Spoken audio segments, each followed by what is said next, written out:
Near-death experience. London man shares what it's like to die, and then come back.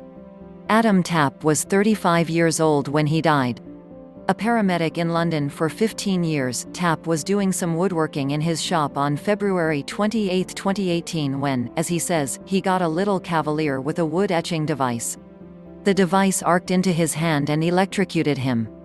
His heart stopped for 11.5 minutes. It was like someone flipped a switch. All my senses were overwhelmed by 12,000 volts of DC electricity. It was one of the most excruciatingly painful things I've ever experienced. I remember forcing thoughts like, I think I'm being electrocuted. Luckily, Tapp had a friend with him who had recently taken a high-voltage safety course. Mark Wilson disconnected Tapp and called for Tapp's wife Stephanie. Stephanie is a cardiac RN and immediately started CPR. They quickly called 911.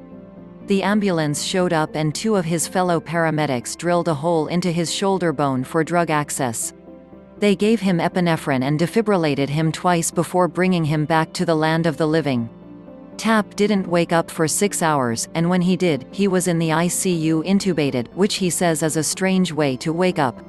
Tapp is one of the 158 individuals who participated in a study between Western University and the University of Leeds that used text mining and artificial intelligence to find that most people respond positively to near-death experiences or NDEs.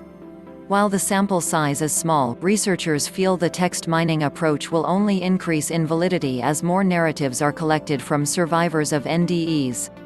Participants were asked to write freely about their NDE, and those narratives were analyzed by researchers at Western University, said Dr. Andrea Sadhu, an associate professor in Western's Department of Physics and Astronomy.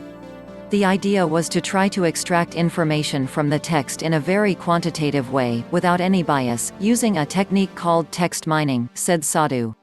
Traditionally, NDEs are explored using standardized questionnaires like the Grayson scale, which asks participants a series of questions answered using multiple choice.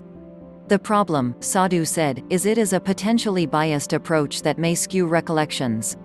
Using text mining, we extracted words that were more on the positive side like light and wellness, and saw that words like fear, while still part of the narrative, were much less dominant than the positive outcomes. After being dead for more than 11 minutes, Tapp was resuscitated and fell into a coma for 6 hours. But while he was essentially dead to the world, he said he had a profound experience.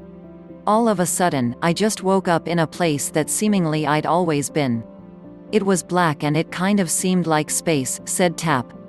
Tapp said he then felt a frequency wash over him and saw what looked like gasoline on water with all these geometric shapes and patterns, adding that something was communicating with him through thoughts and feelings and emotions. I just started fading into the fabric of the universe. It was so warm and peaceful and pleasant. It appears simple curiosity and a desire to better understand near-death experiences were the driving forces behind the study. According to Sadhu, both he and his colleagues at the University of Leeds are very much interested in consciousness and altered states of consciousness. Tapp eventually woke up from the coma.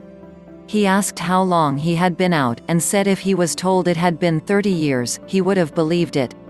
His sense of time was a bit confused, but what was more surprising is that he didn't feel quite at home in his body. It actually took me a while to feel comfortable in my body again. Just breathing, I was so hyper-aware of having to take a breath, he said. It took me a couple months, I just felt so foreign in my body. The experience was indescribable, said Tapp, adding it took him a while to be able to put it into words. What I take away from it is this absolute, unequivocal feeling that death is supposed to happen. It might not be pleasant and we might not want it, but it is supposed to happen, and it is very literally a necessary part of all life.